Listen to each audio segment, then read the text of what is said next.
In this video, we're going to talk about training schedules for developing your young players. We're going to talk about how to implement the training schedules and how to modify the training schedules for your own needs depending on what you feel comfortable with and the makeup of your youth team. And to break down what this video is going to look like, we're going to talk about preseason training, and we're going to talk about different types of training schedules that you can implement depending on who you want to develop and the makeup of your own youth team.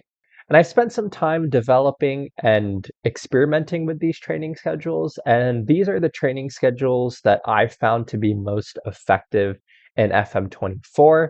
That being said, they are modifiable, so I'll talk about how to modify them as I go through them. And again, these are the training schedules that I have found to have the most upwards arrows. I found that when I started implementing these schedules, it seemed like my players tended to improve at a faster rate.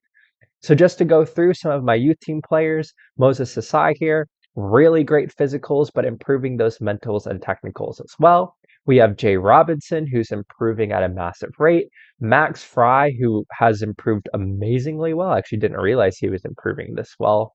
Fionn Grant, who's improving decently. Thomas Mensah, who's improving really well, and so on and so forth. So I found that after I started implementing these training schedules this season, my youth players have seemed to improve even more so than usual. And training schedules at this age are really important because we're looking at the age profile of my youth team. They're mostly 16 and 17 years old, as we can see here. And at this age, training is more important than matches for improving your players. Once they turn, later on in 17 and once they turn 18, then I would say loans are more important. Get your players out on loan, because match ratings and how they do in matches is going to be the most important for improving their development. But at 16 and 17, training schedules are especially important because that is going to be how they improve the most. Those training schedules are crucial. All right, but that's my spiel there. Let's talk about the training schedules themselves. And first, we're going to talk about the preseason training schedule. This is absolutely crucial if you're going to develop your youngsters and implement any of these training schedules for a number of reasons. But the preseason training schedule arguably is the most important thing. You're going to want to implement this in the first month and a half of your preseason, and this is going to set the baseline for everything that happens for the rest of the season. So this is what that preseason training schedule looks like. And it's essentially 2 days of endurance and resistance, followed by 2 days of endurance and quickness. And then we take it off a little bit. We'll work on our set pieces. We'll work on our match tactics. You play a preseason match, and then you allow them to recover, work on some tactics, allow the team to bond a little bit for happiness. I've actually talked about this preseason schedule in a previous training schedules video, but I'll talk about it again. And essentially the thought process here is you really want to fatigue your players. This is important for your physical condition. And we can see here the fatigue is essentially maximum. This is intentional. This is going to do a number of things. One, it's going to build a physical basis for your young players to be able to deal with the demands of training and playing throughout the whole season. So this is going to help with lowering injuries throughout the season. But of course, this is meant to prevent injuries throughout the season. So you might be looking at this right now and being worried about that fatigue and condition, and that it might lead to injuries during the preseason. I've actually found this not to be the case. And the reason for that is because we have a lot of recovery sessions. And if we look at recovery, it greatly reduces injury risk. So something that's going to be really important if you're at a club and you're implementing this is get really good sports scientists and get really good physios, because they're going to be the ones who, the medical staff are going to be the ones working and doing these recovery sessions. If they're good, this is going to be more effective, and you're going to be able to reduce that injury risk a lot. So we have 5 recovery sessions throughout the week here. If you're really worried about injuries and you want to go through this even more, take out the set piece routines and institute another recovery session here. And I think you'll be all set. But this is the preseason schedule. This is really important because it sets the physical foundation for your training. So this is going to prevent injuries, but perhaps most importantly, this is going to help to rapidly improve the physical attributes of your players during the season. So again, if we look at the physical attributes of my players here, upward arrows galore in those physical attributes. Look at the bright green arrows all over the physicals. They're just rampant throughout the team here. So part of the reason for that is because young players tend to improve their physicals faster. So at a young age, they are going to improve physically faster. It's the first set of attributes that improves at a young age. But what we've also done here is laid down that physical foundation. So things like strength and pace, because those are the things we're kind of working on in preseason with the preseason schedule. We're working on endurance, resistance, and quickness. So those attributes are going to improve at a quicker rate throughout the season because we've set this physical foundation in preseason. So again, this preseason training accomplishes two things. It's going to prevent injuries and it's going to set the physical foundation so that those physical attributes can improve quicker, our players won't get injured, and they can deal with the demands of lots of training throughout the season. All right, I've spent a lot of time on this preseason training schedule, but I think it's really important. If anything, I think it's the most important training that you're going to do. But with that, let's talk about what we do in season. All right, now moving into that in-season training, I've got what I call general youth training. So this is what I would do generally for kind of all the players in my youth team. And essentially, we've broken down each day into kind of separate parts. So Monday is an overall training day. We do overall training, we do outfield training, and then we do some kind of tactical training. Tuesday, we break it down into attacking. So it might be attacking, patient, chance conversion. After Wednesday, we'll go into defending training now, really focusing on defense. So this is general defending, defending engage, defending shadow play. So again, that kind of tactical side of things. Thursday is a possession-based day. So we're playing from the back, we're ball distribution and general possession. Friday is kind of dealer's choice. I like to do more general outfield training and then something for the goalkeepers. Saturdays are match day. Sunday is a recovery day. So I like to break down my training into kind of specialized days. So this is kind of overall attacking, defending, and then general possession days. So this is kind of the thought process for that. And it's intended to kind of hit every area and every position that you would want to develop. So we're hitting everything here. Then we're getting good attacking training. We're getting good defending training. Then we're doing possession training, but we're getting defensive side, so playing from the back.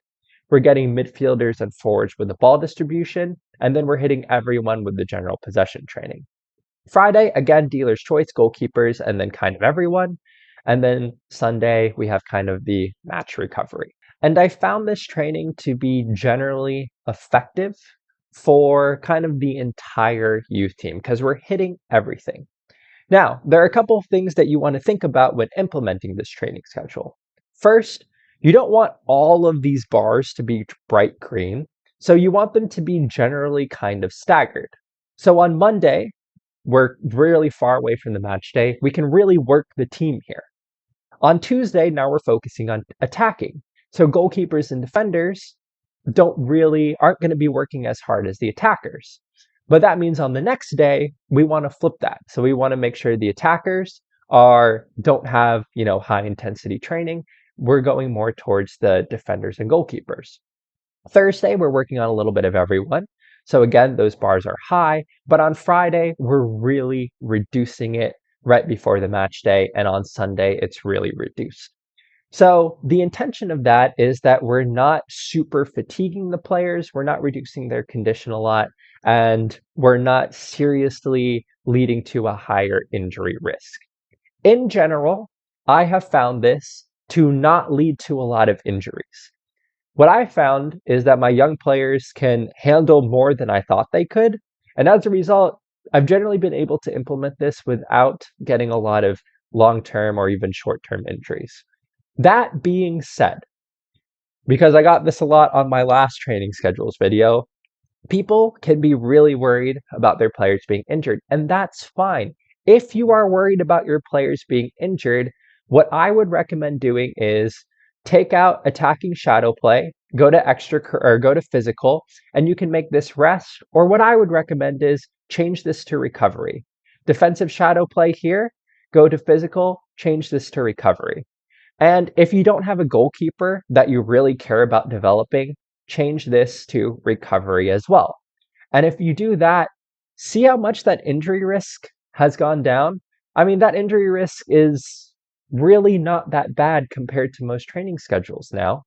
So by implementing a few recovery sessions, you are going to greatly reduce that injury risk.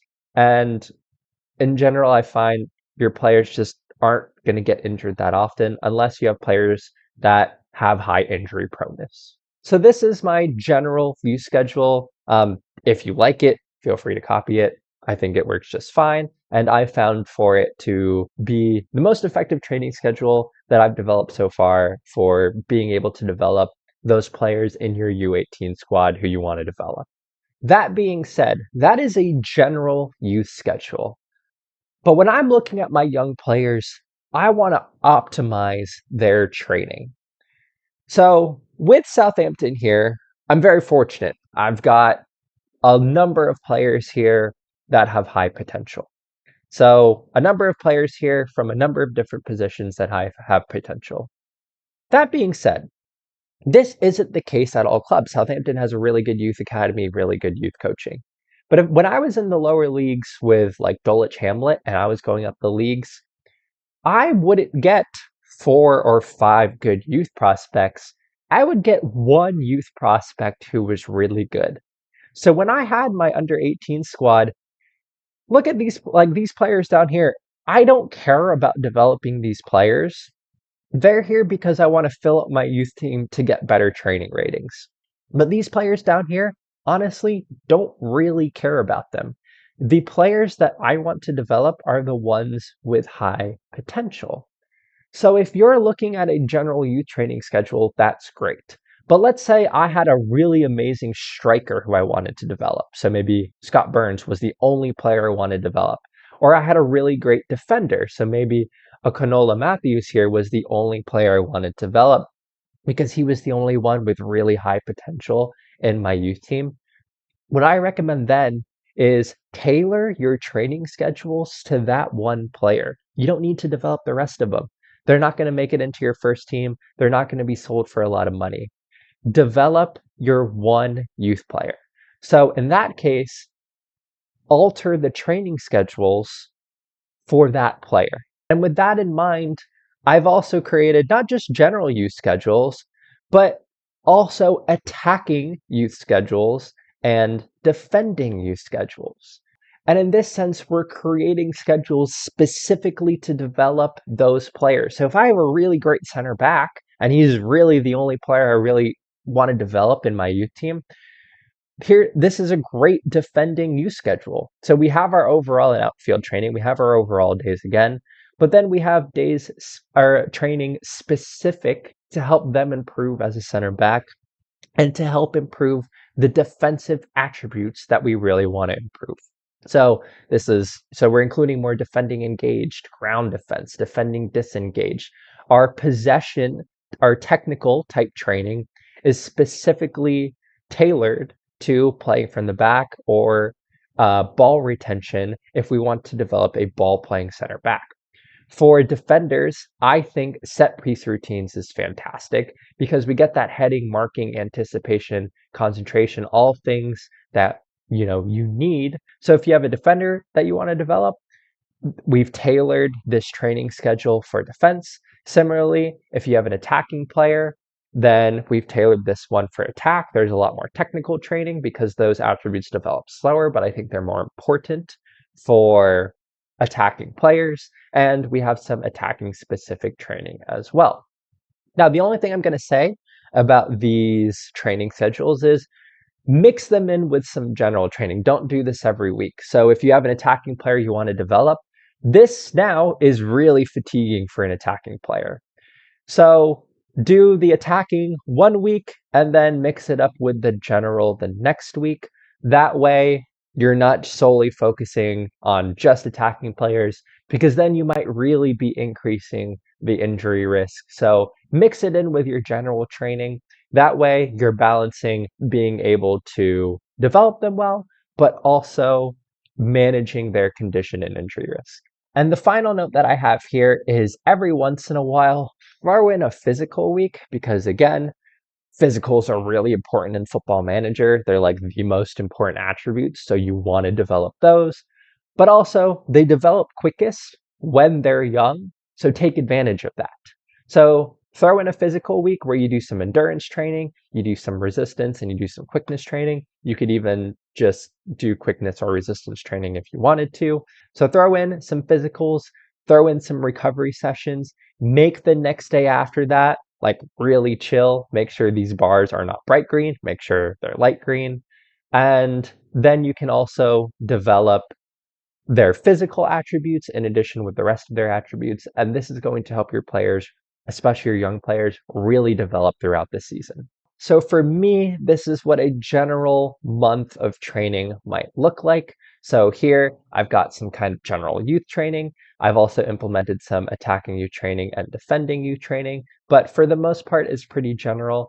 Again, if you're worried about condition, throw in some recovery here. So you can throw in recovery here. Overall, your players will be able to handle it and they won't get injured too often. And in general, I throw in the physical training when we don't have a match that week. So on a bye week, essentially, I'll throw in the physical training. I'll change this to match practice and implement a little bit more rest. And generally what I'll do is then this will become a recovery day. This will become a recovery session as well. And that way we're balancing, again, being able to develop those attributes, but also keeping our players in good condition and good shape. And all right, that is pretty much everything. There's a number of training schedules that we went over here for youth players. So the preseason training, which I think is the most important, and then in season, we have general, we have attacking, we have defending, and we have physical training. And again, the attacking and defending I would generally use if you specifically have players you want to develop in those positions. So for me, I've got a little bit of everything, so I implement a little bit of everything. But for example, if you're just focused on developing a defender, you've got one really great defender who has high potential in your youth setup, you could tailor your training schedules to focus on that one player. All right, a bit of a long video, but that is kind of the full explanation of the training schedules, how I implement the training schedules, the thought process behind them, and why I think they're important. That being said, that's the end of the video. Good luck with developing your Wonderkids. If you choose to use or modify these training schedules, I hope they work well for you. But otherwise, happy Wonderkid hunting, happy Wonderkid developing, and I will see you all in the next one. Bye!